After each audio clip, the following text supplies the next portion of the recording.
Mostly good morning. I am sorry that I can't be there with you in person, but Baruch Hashem, at least we're able to learn virtually together. I didn't want to miss out the opportunity to do this Gemara with all of you. I want to thank all of our sponsors for this morning's shir. They'll be listed in the podcast and on the YouTube channel immediately below the link in the shir. And let's begin. We have a lot to do today, Baruch Hashem. Today's daf at Tes Zayin 16. We are picking up on Tes Vav Amud Beis 15b, and we are picking up in Yahrzeit Hashem 2, 4, 6, 8 lines up on the bottom. My V'samira. So let's remember again, yesterday's daf we ended off with the Gemara comparing Avram Avinu to Eov and highlighting that as great as Eov was, Avram Avinu was even greater. So it used the lashon of a sar meirah, that Eov went ahead and he literally stayed away. He swerved away, removed himself from that which was evil. Says the Gemara, what does this mean? Rabbi Shmuel, Eov vachar b'mamona haya. Eov was a vachar. Eov was very giving or forgiving with his money. What does this mean? In hagoshel odam no sin. So in general, let's say you owe a worker a half a pruta. So you can't really pay a half a pruta because a pruta is the lowest denomination of currency. So if you owed someone a half a pruta, how would you pay them? So essentially you'd give them a store credit and they could get a half a pruta's worth of merchandise. Eov vitra mishalo. But Eov, when he owed someone a half a pruta, he just gave them the whole pruta. So it's interesting how the Gemara understands his enhanced piety is his willingness to be generous with his workers. So now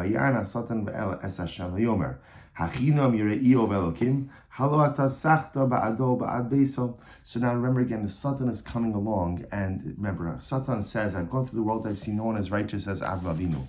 HaKadosh Baruch Hu says, really, have you seen my servant Eov? And now the Satan comes along and tries to detract from Eov's piety. And he says, of course, Eov is pious. He has everything in the world. You've given him everything.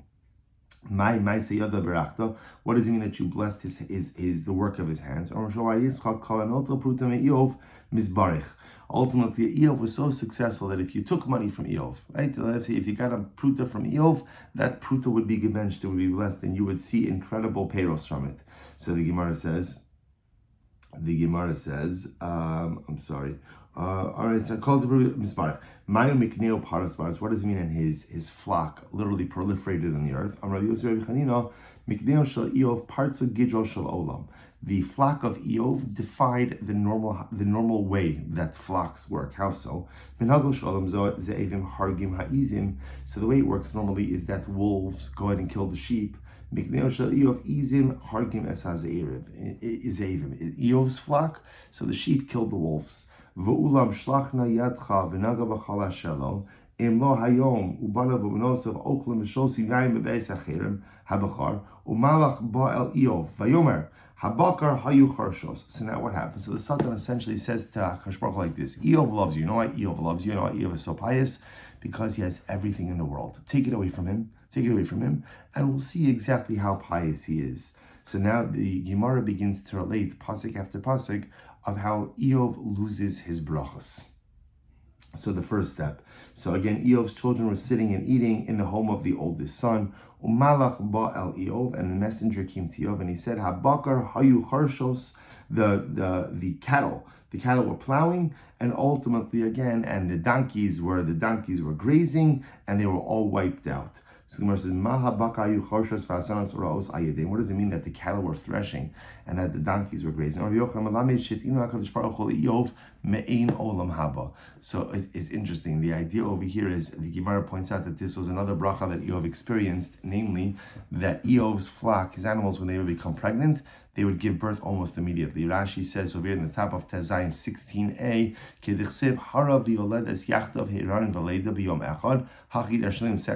so again, it's actually interesting over here. So Eov had this special bracha that apparently his animals had a very short gestational period.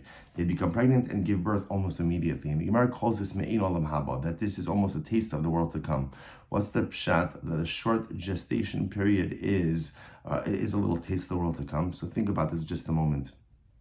If you think about pregnancy as a metaphor, right, for life, that what happens, a person creates something. So in this case, again, let's say a man and woman create life, but that life is not immediate. It takes months and months and months for the baby to form, for the baby to grow, and then only 9 months later is the impact of their efforts truly seen.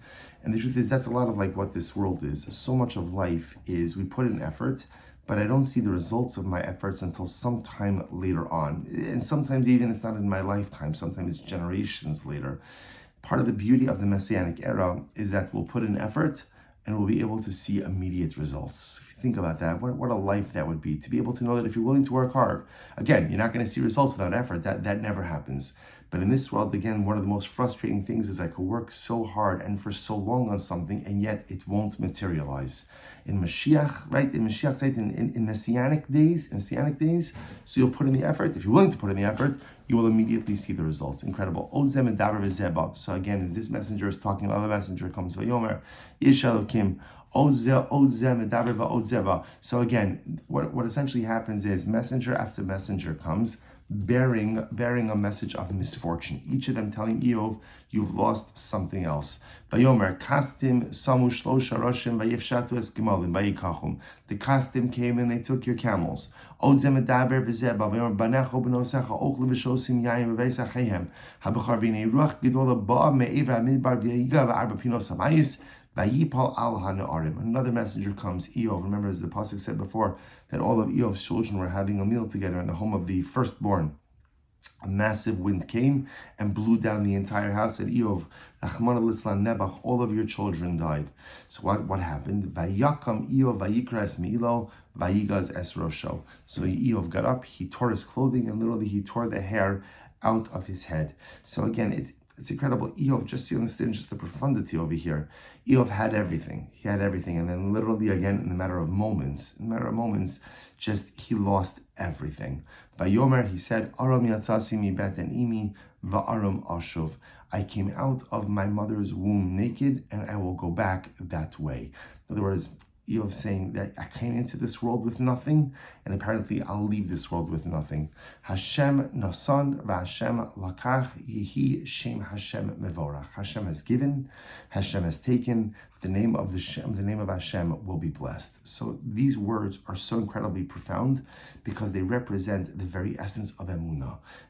Whatever I have is from Hashem. Hashem gives, Hashem takes. But whether Hashem gives or Hashem takes, Hashem's name should always be blessed. We actually recite this phrase today in a tefillah that is called Tzedakah, acceptance of judgment. When a person has to bury a loved one of the close relatives, so one of the tefillahs that we accept is what's called Tzedakah, the acceptance of judgment, where in the most painful moment of loss, a Jew accepts the judgment of HaKadosh Baruch Hu as being correct and being just, even if I can't understand it. And almost like the quintessential part of that tefillah is this phrase: Hashem nasan, Hashem lakach, yehi shem Hashem avarach. Hashem has given, Hashem has taken, Hashem's name shall be blessed. All comes from Eov. B'chozos lochat Eov lo nasan tefillah elokim.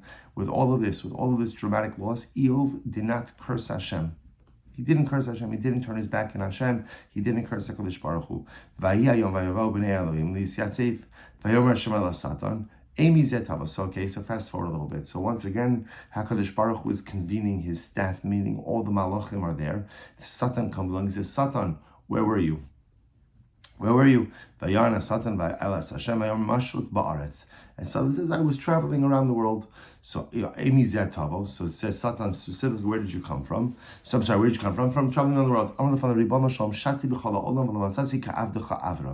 I've traveled all along the world, and I have never seen anyone as pious as your servant Avram. Shamarta lo, kum hisalech, first wide line on 16a. Kum hisalech ba'aretz le'akal rachba, ki lecha et nena. Ubishar shebikesh likbar sar lamatza makom l'kovra. So the Satan says, look at this Avram, you promised him. First of all, he uprooted his life. He went to a foreign land that he didn't know. You told him that the land was going to be his, and then when it came time for him to bury his beloved Sarah, he didn't have a burial plot. He had to buy it. Not only did he have to buy it, he had to buy the top dollar from Ephron Achiti, and yet, despite all of that, he never questioned your ways. That's Avram Avinu. Vayomer Shem el Satan, hasamta libcha el avdi Eov, So Hashem says once again to the Satan, tell me now again, just understand, They've had this conversation already, right? The Satan was given permission to take everything from Eov. Everything from Eov. So now they're having the same conversation. Once again, the Satan extolling Avram Avinu. HaKadosh Baruch Hu saying, tell me, have you seen my servant Eov? Ki ein kamo ba'aretz, there is no one like him. V'odena machzik bitumaso, v'atisisini bo levalo chinam. HaKadosh Baruch Hu says to the Satan, what are you doing? You're baiting me. This is incredible. HaKadosh Baruch Hu saying to the Satan, like, you're baiting me. We had this conversation already. So why are you baiting me or inciting me to do something that's going to negatively impact Eov? Had the pasuk not said it, you wouldn't be able to say it yourself. The HaKadosh Baruch Hu is like with the Satan, almost like a person who's incited, right? Who's riled up and then takes the bait. Masa ola umargiz nota rishus v'nota neshama. We learned, what does the Satan do?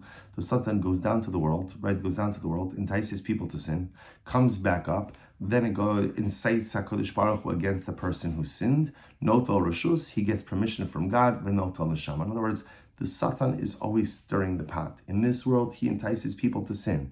After they sin, he goes out and he prosecutes them against the HaKadosh Baruch Hu, receives rishus from HaKadosh Baruch Hu to punish them, meets our punishment in this world. Vayana Satan es Hashem vayomer, ar ba'ad ar, v'chol asher leish yitin ba'ad nafsho, ulam shlach na yadcha v'ga el atzmo ve'al b'saro lo parach yivarecha.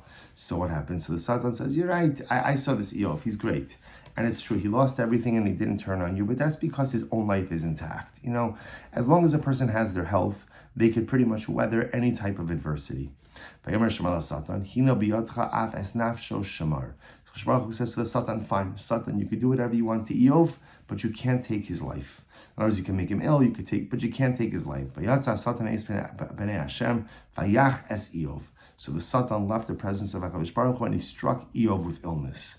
Amar Yitzchak, Kashat Tsaro Shal Satan Yoser Mishal Eov. This is incredible. The tsar of the Satan.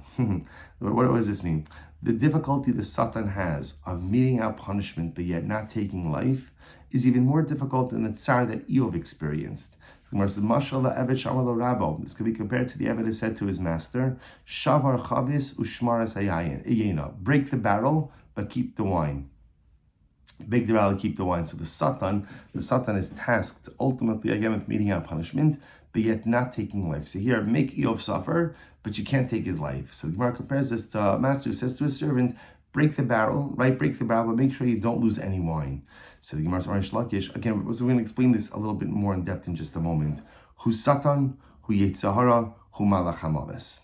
So I said, this is an incredible thing. And Rish Lakish says, what we call the Satan, which is this prosecuting angel, this prosecuting force that entices us to sin, is the same thing as the Yetzirah, is the same thing as the Malach HaMaves, the angel of death. All three of these things are really one in the same entity.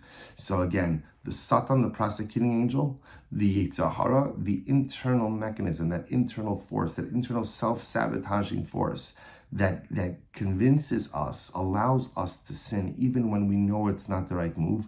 The Malach HaMaves, the angel in charge of death, all one entity. Satan d'chsiv, vayetze Satan me'ez pnei Hashem, hu yetzahara, ksiv hasam rak ra kol hayom, ksiv hacha, rak es nafsho shema, rak elav atishlach yadcha, hu Malach HaMaves d'chsiv, ach es nafsho shemar. So Alma bididei kaima. So I would say, so ultimately again, also because you find the same wording in all three different contexts, these three different entities, leads Reish Lakish to say they're really one and the same. So the Gemara says, Amar Rabbi Levi, so now what does this mean practically? Practically, that the Satan, the Yetzirah, and the Malach HaMaves are all one entity. So one more piece that will tie it together. Amar Rabbi Levi, Satan upenina l'shem Shamaim niskavnu. The Satan, ultimately again in this story of Eov, and Penina was the co-wife of Chana, who were both the wives of Elkanah, right, who becomes the father of Shmuel. So remember again, Penina had many children. Chana didn't have children, and Penina would sometimes act in what appeared to be a callous or unfeeling or unfeeling or insensitive way towards Chana, and would cause Chana a lot of pain. So Levi says the Satan and Penina both have the best intentions. So the Gemara says, what does this mean? Satan came on the Chazla Kodesh Baruch Hu did not daite Basra Eov. So the Satan was afraid, the Satan in this story of Eov was afraid that HaKadosh Baruch Hu saw how much Hashem loved Eov, and he was afraid that Hashem would forget Avram. Now, what does it mean forget Avram? So forget the Rachmanos. In other words, the Hashem has a lot of compassion upon Klal Yisrael because of Avram Avinu. He was concerned that the schus of Satan was concerned that the schus of Avram Avinu would no longer play prominent in the mind, so to speak, of HaKadosh Baruch Hu, because the Ribono Shel Olam was so preoccupied with Eov. And therefore, again, HaKadosh Baruch Hu, Satan kind of seeks to downplay Eov a little bit in order to highlight the prominence of Avram. Penina dechsev v'kiastat sarasa gam kas bavor her ima. So ultimately, again, the Gemara says, Penina, why did Penina go ahead and get Chana upset? V'kiastat sarasa gam kas bavor her ima. She wanted Chana to cry out. Meaning what? That Penina felt that Chana wasn't davening hard enough for a child, that Chana was not engaging in enough spiritual activity. So what Penina did, again, whether it's the right thing, not the right thing, but what Penina did is she intensified the pain of Chana in order to go ahead and cause Chana to turn to HaKadosh Baruch Hu even more. And in the schus of turning to HaKadosh Baruch Hu even more should be benched with a child. Okay, so let's say it's really incredible. Darsha Rav Acha Bar Yaakov Bepapanoi. So Rav Acha Bar Yaakov Darsha this in Papanoi. Asa Satan Nashkan Lekar. The Satan came and kissed his feet. What does this mean, the Satan came and kissed his feet? The Satan appreciated that Rav Acha Bar Yaakov stuck up for him. That the Satan kind of gets a very bad rap as just being evil. Meanwhile, again, the Satan really actually had the best interests of Klal Yisrael in mind. He didn't want HaKadosh Baruch Hu to forget Avram Avinu and just to focus on Eov, so he seeks to diminish the greatness of Eov in HaKadosh Baruch Hu's eyes. So we'll say, let's talk about this for just a moment. There's two pieces to this. In general, this story of Eov, which we'll come back to in just a moment, but to focus maybe a little bit more on this statement of Reish Lakish, that the Satan, the Yetzer Hara, and the Malach HaMavis were all one entity. So we'll say, let's zoom out a little bit. Let's focus on the Yetzer Hara, because I think that's the easiest illustration. The Yetzer Hara, as much as it represents this internal self-sabotaging mechanism, it's for our good. Right? All of us would agree without a Yetzer Hara, life would not be worth living. The Yetzer Hara creates the struggle.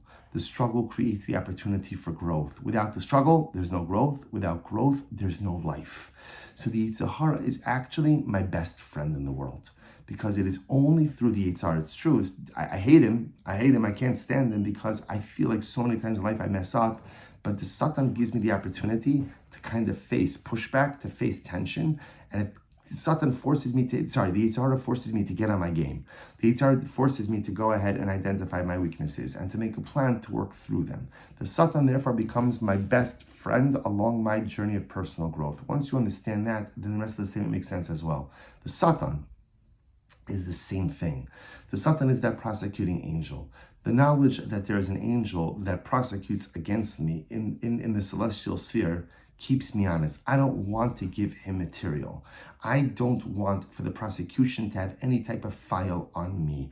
It forces me to look at the way I live. It forces me to look at the things that I do and to try to figure out how I can live a better and holier life. Malach HaMavis, same idea. I will say the greatest gift in this world is death. Because the knowledge that we die, the knowledge that at the end of the day life comes to an end, forces me to maximize life. Can you imagine what we would look like if we were immortal? Right? What's the impetus to do tshuva? What's the impetus to get your life together? What's the impetus to fix the things that are broken? And there's none, because whatever I don't get done this century, I'll get done next century. And whatever doesn't happen this century, next century will happen in 5 centuries from now. The knowledge that there is a Yom HaMisa, a day of death, that there's a Malach HaMavis, and to compound that, I don't know when death comes. That is what forces me. That is what propels me to lead and to live a meaningful life. And that's why Reish Lakish says, Satan, Yetzer Hara, Malach HaMavis, all of these forces that we often look at as evil, as terrible, they're our best friends in the world. Because at the end of the day, it is these forces that push us and propel us to lead lives of meaning, of holiness, and ultimately of tshuva. Incredible. Let's go right there. So the Gemara says, so now even though Eov has lost his family, he's lost his possessions, now he's lost his health. He never rebelled, he never uttered a negative word against the HaKadosh Baruch Hu. Amar Rava, b'svasav lo chata b'libo chata. He never uttered a negative word, but in his heart, he had negative feelings towards the HaKadosh Baruch Hu. My kamar, eretz nasna biyad rasha, p'nei shoftei chasa, imlo efo mihu. So ultimately, again, what does Eov say? Someone over here quotes the pasuk. Literally, again, the world, the earth has been handed over into the hands of evil ones, right? The judges don't see anything. Eov wanted to turn the pot over on its mouth. So the idea that he was turning on HaKadosh Baruch Hu, that Eov had reached a breaking point where theologically he was turning against God. Amalei Abaye, lo diber Eov ela keneged Satan. Chas v'shalom. Eov never spoke negatively about God. Who did Eov speak negatively about? The Satan. Kitanoi, eretz nasna biyad rasha. Rabbi Lazar Omer. So what does it mean that the earth has been given over into the hands of the wicked? Rabbi Lazar Omer bikesh Eov lafal chasakar al pia. So Rabbi Lazar says Eov was talking badly about HaKadosh Baruch Hu, saying that the Ribono Shel Olam has abdicated his responsibility to look out for me. I'm Rabbi Yeshua lo divrei Eov ela klape Satan. No, chas v'shalom. Eov wasn't talking out against God. Eov was talking out against the Satan. Al daitcha kilo ersha ve'ein miyad chamatz. Amar Rava bikesh Eov liftras kala olam kulam and Adin. Amar lefan of Ribono Shel Olam. So what happened? So Eov wanted to free the entire world from judgment. Eov wanted to advance an idea. Rashi says over here, Medino Shel HaKadosh Baruch Hu Lomar Sha'anusin Hein Ayidei HaKadosh Baruch Hu Shebar Yitzhahara. So ultimately, again, so Eov wanted to free man from judgment, essentially saying HaKadosh Baruch Hu pulls all of the strings, and we really have no choice. Al daitcha kilo ersha ve'miyad chamatza. Literally, again, it's because of you that I will not sin, and there's no one who could save me from your hands. What does this mean? Amar lefar ribono shalom barasa shar parsos of sedukos, barasa chamar parsos of klutos. You, for example, you created an ox with split hooves and a donkey with hooves that are not split. Barasa gan edom, barasa gehenim. You created gan ed, you created gehenim. Barasa tzadikim, barasa rishayim. You created some people wicked, some people righteous. Mima aki vayadcha. There's no choice. There's no choice. At the end of the day, so what he's saying is the same way that the ox can't become a donkey, and a donkey can't become an ox. A tzaddik can't become a rasha can't become a tzaddik. At the end of the day, you created the world a certain way, you created people a certain way. Some have a yetzer tov, some have a yetzer hara, and that's it. What did Eov's friends respond to him? Well, af ata.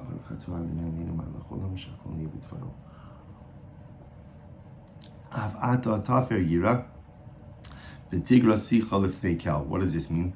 Bara Kadosh Baruch Hu. Bara Kadosh Baruch Hu Yetzahara, Baralo Torah Tavlin. You're right. So they said to Eov, you're right, but you're wrong. Kadosh Baruch Hu did create the Yetzahara, but the same Ribono Shel Olam who created the Yetzahara also created an antidote. What's the antidote? Torah. In other words, they were saying to Eov, there is free will in this world, and just because Kadosh Baruch Hu created certain ways, He also created the mechanisms to be able to change those very things. So the same Hashem who created the Yetzahara also created a Torah to be able to offset it. Which I always say is such a profound idea in and of itself, that sometimes, when we struggle with something with our Yetzer Hara, so of course, again, I have to look at the area of struggle. What am I struggling with? Why am I struggling with it? What are the triggers? And how do I make a plan to ultimately, again, overcome this particular Yetzer Hara? But there's something else. Sometimes when a person is struggling, the best thing you could do for yourself is to learn Torah. Why? One second, learning Torah is going to be the answer to everything. So not necessarily, but Torah is the medicine. Torah is the medicine. Torah is the antidote. That somehow what Torah does is it gives me strength to be able to meet my challenges. So learning Torah itself may not give me the answer to all of my questions, but learning Torah absolutely gives me the strength to be able to find those answers, to devise those strategies, and to wage those battles. What's the meaning of the pasuk? Berchas oved alai tavo. V'leiv almana aranin. So what does this mean? Birchas oved alai tavo. What does this mean? That literally the blessing of the lost one shall come upon him. So what did Eov used to do? Eov used to quite literally steal the fields of orphans, improve it, and give it back to them. So of course it can't literally mean steal. What it would mean is he would take the property of orphans, improve it, invest money into it, improve it, and then give it back to them in an improved state. V'leiv almana aranin. What does it mean again? The heart of the widow I will sing to.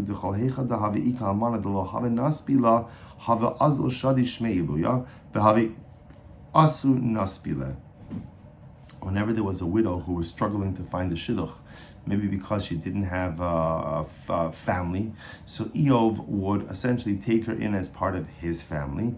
Eov was very prominent, and when people would see, oh, she must be mishpacha to Eov, she would be able to find the shidduch a proper match. Incredible. Lu shakel yishakel ka'osei v'havasi ba'oznaim yisu yachad. So the Gemara says, Amarav afra lepume de Eov. Chavrusa klape shmaya yeshlo. Chavrusa klape shmaya lo. Chavrusa klape shmaya. So I'll say, so now again, we kind of descend into the second part of the story where Eov begins to develop spiritual cracks in the spiritual edifice, and of course, understandably so. Eov says, literally again, if you were to weigh the anger, lu shakel yishakel ka'ose ka'asi v'havsi ba'amaznaim. If you were to go ahead and weigh the anger and experience in the scales, yisu yachad, would they go ahead and be equal? So at this point, again, it appears that Eov is turning a little bit against the HaKadosh Baruch Hu. Essentially, what he's saying is, whatever you're angry at me about, take your anger, put it on one side of the scale, put my experiences and put it on the other side of the scale, and does this match up? Whereas Eov doesn't understand, what could I possibly have done to make you so angry, HaKadosh Baruch Hu, to visit this level of suffering upon me? So Rav says, Afra lepuma de Eov. Dirt should be put in Eov's. You should wash Eov's mouth out. Chavrusa klape shmaya. Is HaKadosh Baruch Hu Eov's friend, that he should talk to HaKadosh Baruch Hu like this? Lo yesh beinenu mochiach yashes yado al shenenu. So Eov said, if there was someone to judge between us, talking to HaKadosh Baruch Hu, someone should judge between us, and we'll see who's going to be right. Amarav afar lepume de Eov. Klum yesh evet shamochiachas rabo. So Rav once again said, there should be dirt into the mouth of Eov. Is there a servant who rebukes his master? Bris karasi leinai uma esbonan al besula. Amarava afra lepuma de Eov. Ihu. So the idea of Eov saying over here that there should be a covenant with my eyes. Uma esbonan al besula. Essentially, I never looked at any other woman. So Eov's trying to figure out, like, what could I possibly have done? So maybe I was immoral, maybe I looked at other women. I never looked at anyone other than my wife. So the Gemara says, Rava says there should be dirt in Eov's mouth. The Eov, Ihu b'achranaisa. So it's true, Eov never looked at another woman, right? Another woman besides his wife. Avram, afilu b'didelos. Avram Avinu was even greater, because Avram Avinu never really even looked lustfully at his own wife. When they were going to Mitzrayim in Parshas Lech Lecha, because of regional famine, so Avram turns to Sarah and he says, I now know that you are a beautiful woman. What does it mean, I now know? He didn't know before. In other words, Avram Avinu was so careful with his thoughts and so careful with what he looked at, that even with his own wife, he was careful with how he looked at her. So we'll say, so the Kala v'anon v'yalach kein yored she'olo yala, Amarava, so literally again, the cloud is finished and has left. Just like the cloud, when it leaves, it leaves. He who goes down to the grave will not come back up. This is what Eov is saying. So Rabbi says what happened over here. You see from here that Eov was kafar and tchias amesim. He gave up, he abdicated his belief on resurrection of the dead. Asher b'shara yishufeni v'harba b'tzaychinam. Amarava, so what happened over here? So literally again, I've been shattered literally again in the gates, and I'm suffering needlessly. Amarava, Eov bisara charaf ubisara hishivua. So ultimately again, Eov cursed God in a storm, and in the storm he was answered. Bisara charaf techsev asher bishara yishufeni. Right, literally again, I've been shattered in the storm. Amar lefanav ribbono shalom shema ruach sara avra lefanecha. V'nischaliv lecha bein oyev Ben Eov la'oyev. So we'll say this is incredible. So we'll say at this point now, what's happening in the story is Eov is broken, and understandably so. He's lost everything. He's lost everything, and he can't figure out why this is occurring. He can't figure out why it's occurring.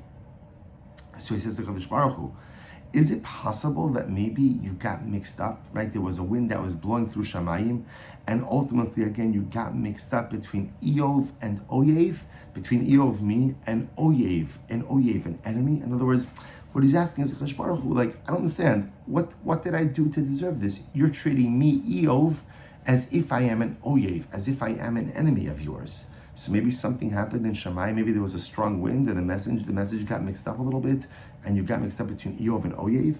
The Gemara says, Kisara Hishivu, Kadosh Baruch Hu responded to him in a storm as well. Vayan Hashem es Eov min asara, vayomer, Azar no ki gibor chalatzecha, esh alcha v'hodi'eni. So he says, so now Kadosh Baruch Hu responds to Eov, and responds to Eov in a very strong way. And he says, ultimately, again, literally, gird yourself like a gibar, right? Ask me, and I will answer you. Amrlo, harbe nimin barasi ba'adam. Kadosh Baruch Hu says to Eov, I created many hairs in the head of man. V'chol nema v'nema barasi la guma b'fnei atzma. Every hair has its own pore. Shelo yushtaim yonkos meguma achos. So that two hairs should not go ahead and get nourished from the same pore. Why?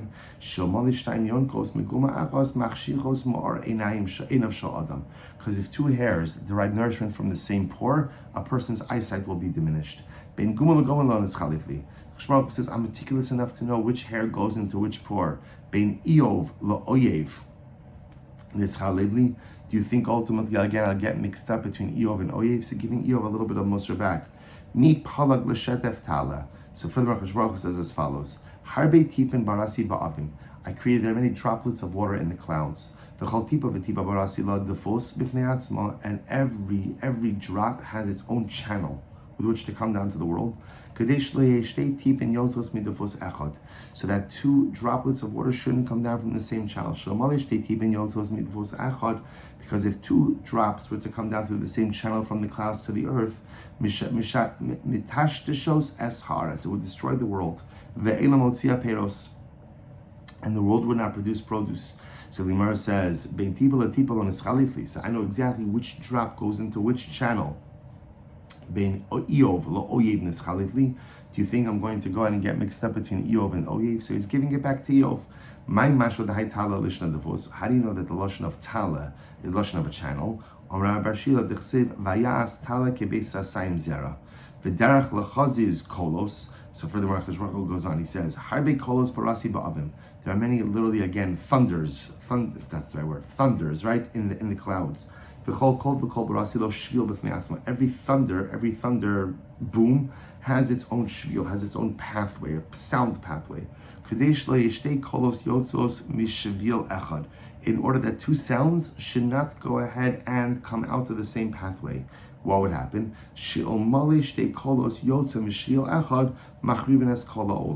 Because if two of the thunder booms were to come out of the same pathway, then what would happen?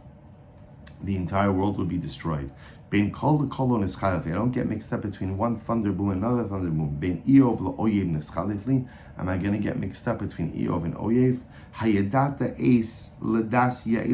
So we'll say, so I just want to point out the common denominator amongst all of those things is they're all very specific things that each have their own thing, right? So each hair has its own pore, right? Each droplet of water has its own channel. Each boom of thunder has its own shvil. So the idea that Kadosh Baruch Hu is trying to convey to you, and this is so theologically profound, is there is a specific plan for every single person. And nothing that happens to any individual is random or happenstance. If every hair has its pore, every droplet has its channel, every thunder boom has its pathway, then every single person has his designated plan. You see, Eov's whole thing over here was Kadosh Baruch Hu. Something must have gotten mixed up over here. You must have gotten mixed up between Eov and Oyev, because this life doesn't make any sense to me. To which Kadosh Baruch Hu says, I promise, even if you don't understand it, it's the plan. And even if you don't understand it, it's your plan. And even if you don't understand why these particular things are happening to you, in no way does that erode the fact that each and every one of these events is coming from me to you and designated for your growth and your self-actualization. Again, we'll come back to that. We'll zoom back out to that in just a moment. But Kadosh Baruch Hu is not finished. He goes on, he says, Hayadata, last line of Tezainum Dav 16a. Hayadata es ledes ya'ili sela cholel ayalos tishmor ya'ala. So ultimately, again, cholel ayalos tishmar. Do you know the time that the mountain goat gives birth? So the Gemara says, what does that mean? The mountain goat is very cruel to its offspring. In other words, the mountain goat does not in the immediate moment after birth, the mountain goat does not care for its offspring properly, and what it ends up doing is it allows it to die. So the Gemara says, what happens? So b'shar shekora as laledes amud beis. We'll say 16b.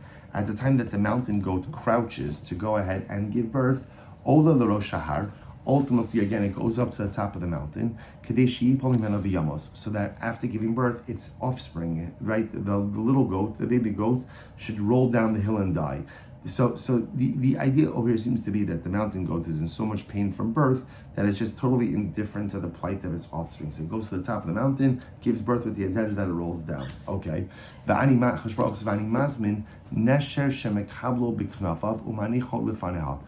at that exact moment that the mountain goat gives birth, I arrange that an eagle should come, catch the baby as it's being birthed, as it's rolling down, but catch the baby or before it rolls down, and deposit the baby back with its mother.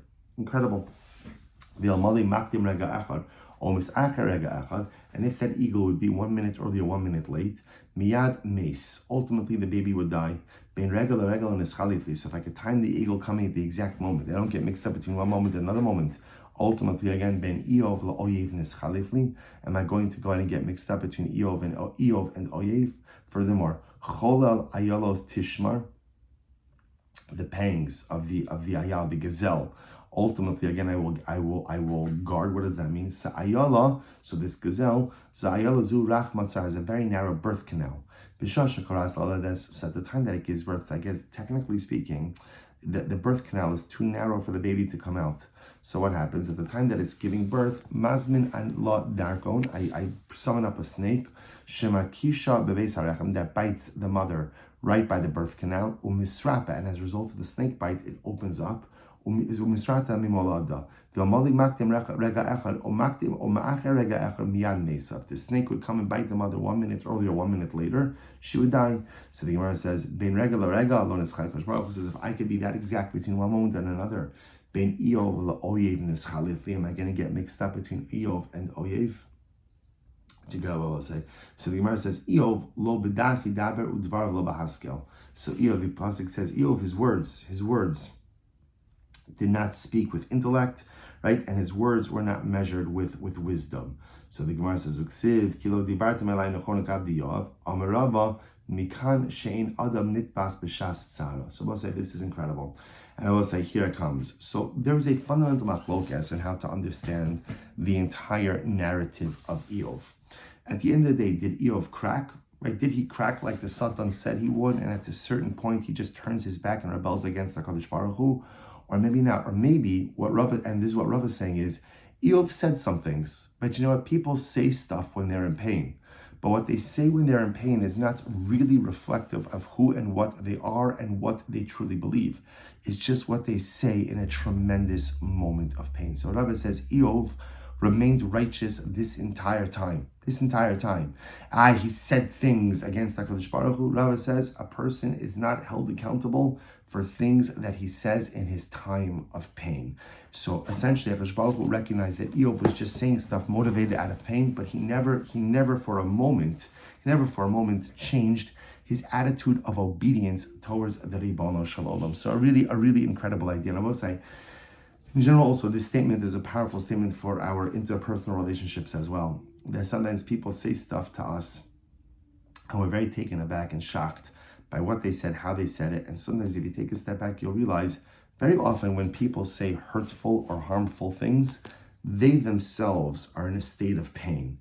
and are often not dealing with that pain in an appropriate way, and so it's coming like splashing out at me. I'm like in the splash zone of someone else's pain, which is not right? You never really have an excuse to vent at anyone. A person should be in greater control of their emotions, but we're people, and sometimes people in pain, because they have not properly dealt with or processed their pain, do painful things to other people.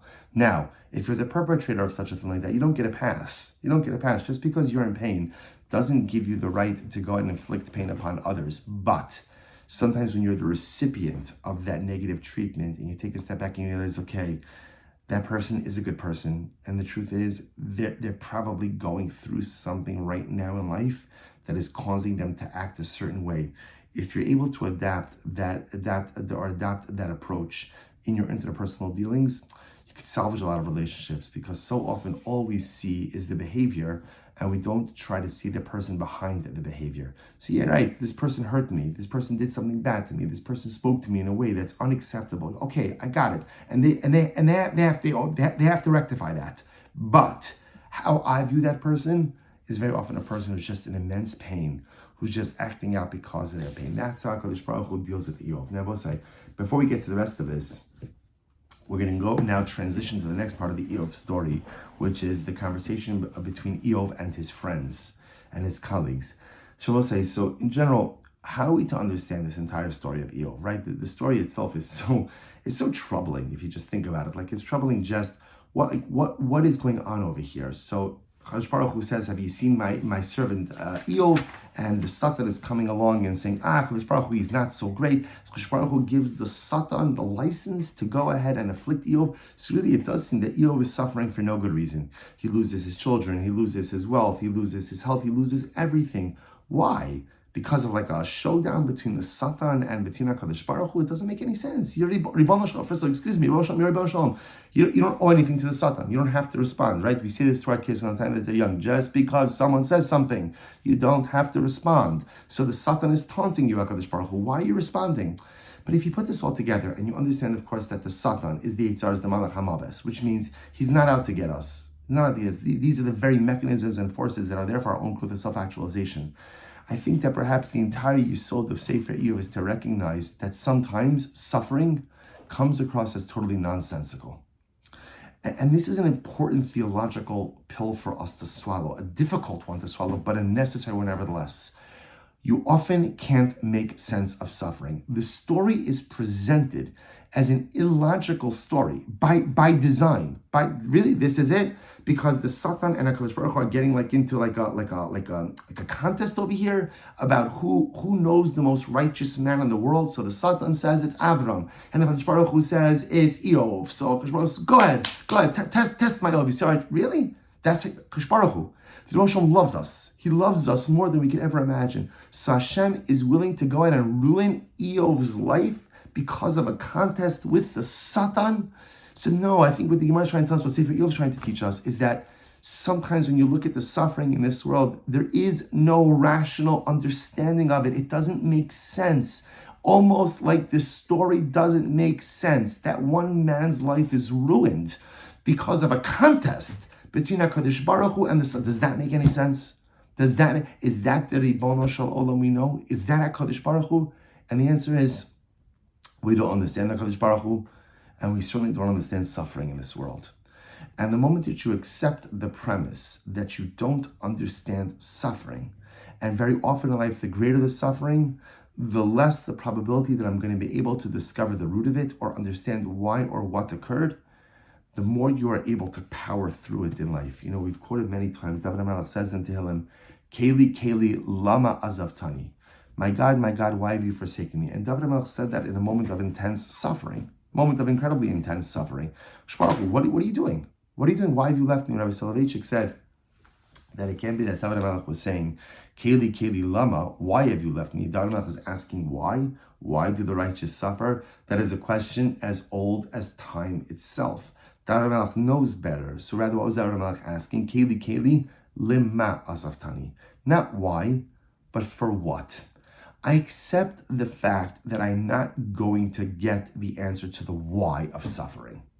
And I will say this is so important. I'm not going to understand the why. And that's from the beginning of time. I'm not going to understand the Crusades. I'm not going to understand the destruction of the Beis HaMikdash. I'm not going to understand the Holocaust. I'm not going to understand October 7th. I'm not going to understand the full why of the suffering. So what do I do with suffering? So therefore, what suffering is meaningless? Suffering is no. What I do with suffering is the what. What do I do with these circumstances? I don't understand why Hashem visits suffering upon me and upon my people. I don't understand. And sometimes it's arrogant to even try to go and describe why. Again, Chazal are able to do it. So Chazal could tell us the Beis HaMikdash was destroyed because of sinas chinam. Chazal could tell us that the Beis HaMikdash was destroyed ultimately again because of Aryeh, Shvichus and Lazar. Chazal could say that. But you and me, even today contemporarily, we don't have people that have shoulders like that to be able to tell us why suffering occurs. We don't have that. That's a function of nevuah. That's a function of anshe kines sagdol. That's a function of Sanhedrin. We don't have that today. But what we do have, I don't have the why, but I do have the what. What I'm suffering, and we all suffer in different ways. I'm suffering now. What do I do with that suffering? What should I do with it? I'm not going to exhaust myself intellectually and spiritually trying to figure out the why, because again, that's what Sefer Eov comes along. Sefer Eov says is that sometimes suffering is going to appear random, and often it appears nonsensical. And there are times you're going to realize, Kosh Baruch Hu, what are you doing? And there are going to be times somebody you're going to lash out at God, and that's why Rava comes along and says it's okay. Even if you lash out at God during suffering, a person is not held accountable for words that they utter in a moment of pain. Suffering looks unreasonable, and suffering looks nonsensical, and it doesn't seem to make any sense, and suffering often occurs without a rhyme or a reason. Okay, accept it. Accept that you're not going to understand suffering because I'm not going to understand how HaKadosh Baruch Hu runs his world. But now that I don't understand the why, I have to focus on the what. What should I do with these circumstances? How should I power through this? What is there to learn about myself? What is there to learn about my circumstances? And how can I harness the energy of these difficult circumstances, plow them inward, and utilize them for self-actualization? That's the message of Sefer Eov. So let's go back to Vayishma Shloshes Roi Eov Es Kol Harazo Sabayilov Vayavo Ishim Komo Elifaz Ateimani Bilda Lashuchi B'Tzofar Hanaamasi. So now Eov's three friends heard all about what had happened to him, and now they all come to him. Right? These are his three friends.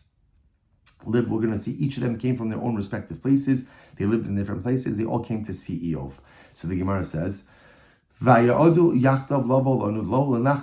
all came again to speak with him, to console him. What does it mean they came together?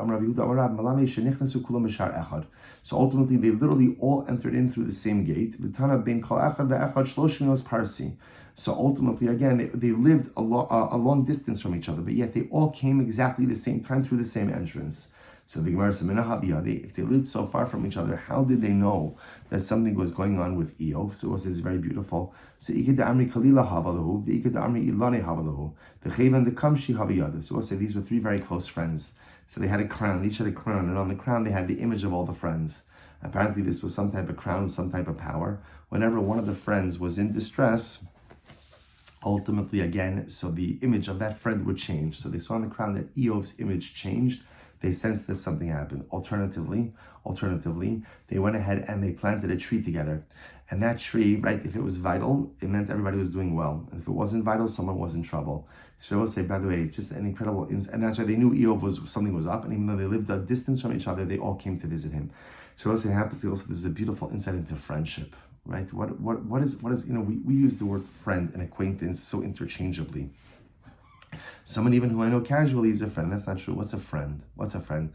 A friend is someone whose pain you feel like your own. That's a friend. Cheverschaft. A friendship means I care about you like I care about myself. I care about your pain like I feel your pain like I feel my own pain. That's a friend. So they come to see Eov. Amarava. Hainu da'amin. She's what people say. O chavusa ki chavre Eov o mitusa. Right? Either get friends. If you have friends like Eov's friends, then life is worth living. If you don't have friendship or companionship like that, life is not worth living. Give me friends like Eov or give me death. A very profound statement. So we'll say, so So the Gemara goes on a little bit of a tangent over here, back to Bereshis, that it was when the men, right, when mankind began to propagate upon the entire earth, ubanos yildu lahem, and ultimately again they had daughters. They had daughters. They had daughters. So the Gemara says this: Rabbi Yochanan Amar Rivya. So Rabbi Yochanan Amar Rivya Ba'ali Olam. When a person has a daughter, so ultimately Rivya, literally propagation comes because a daughter has the ability to go ahead and produce more life. Reish Lakish Meriva Ba'ali Olam. Reish Lakish says when daughters come into this world, fighting comes into this world. Okay, so ultimately, again, apparently there's more quarreling in the house when maybe there are daughters. So we'll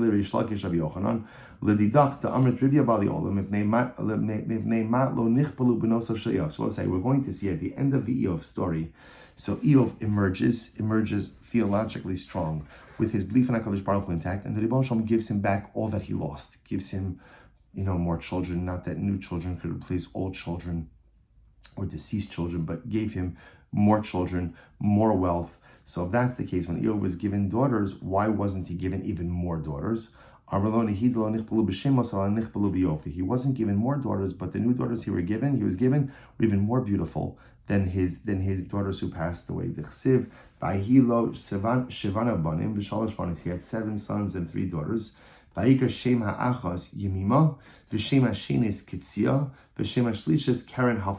Interesting names. So these are the 3 new daughters. So why did he call her Yemima? Yemima Shaisa Domali Yom. So he called her all the story Yemima because she was so beautiful, like she was radiant like the sun, like the day. Ktsia Shahaisa Recha Nodev Kiketsia. So he called the second daughter Ktsia because she was as fragrant as the Ktsia plant. Karen Hafach, what's Karen Hafach? Amin de Rabbi Shila Shedoma Lekarno de Karash. She looked like the horns of the Karash animal. So the Gemara says, what does that mean? They laughed about this interpretation in Eretz Yisrael. Karna the Karash lakusihi. The Karen of the Karash doesn't look particularly beautiful. In other words, it's not a nice looking thing. Elam Rav Chisda kekurkama derishka b'minei. Shne'emar ki sikri bafoch. So rather, again, she was as beautiful as saffron that grew in the garden. Okay, the idea over here is that even though Eo was not given more children, the daughters he was given were even more beautiful. Let's go ahead and just read one more piece. Rabbi Shimon Rabbi Isyal Dali Barta. Rabbi Shimon Rabbi had a daughter. Havika Chalash Daite. He was upset. It's interesting. He wanted a son. He was upset. Amr le Avua Revia Basli Olam. So his father said to him, "What are you upset about? To have a daughter of such a schos, you've brought life, and now a future giver of life was also born."